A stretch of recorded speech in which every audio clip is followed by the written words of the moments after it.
Abduqodir Husanov kecha bo'lajak rafiqasi uchun Merrimi tashkillashtirdi.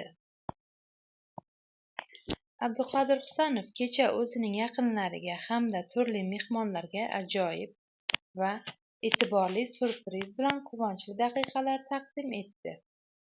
U o'zining bo'lajak rafiqasiga Merrimi, ya'ni menga turmushga chiqasizmi, deb so'rab, uni juda o'zgacha va esda qolarli vaqtni o'tkazish uchun tashrif buyurgan. O'tkazilgan marosimning joyi va chiroyli interyer, san'atkorlar ijrosidagi jonli musiqa, shodlik va muhim so'zlar bilan boyitilgan mavzu unga romantik jozibani yanada mustahkamladi. O'zining mustaqillik va ishtiyoqini namoyon etish maqsadida Abduqodir bunga alohida tarzda ahamiyat berishini istaganimni ko'rinib turibdi.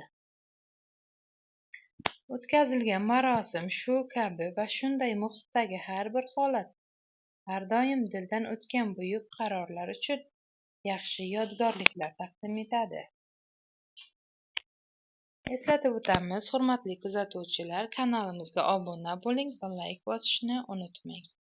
Biz esa keyingi videolarda ko'rishguncha xayr.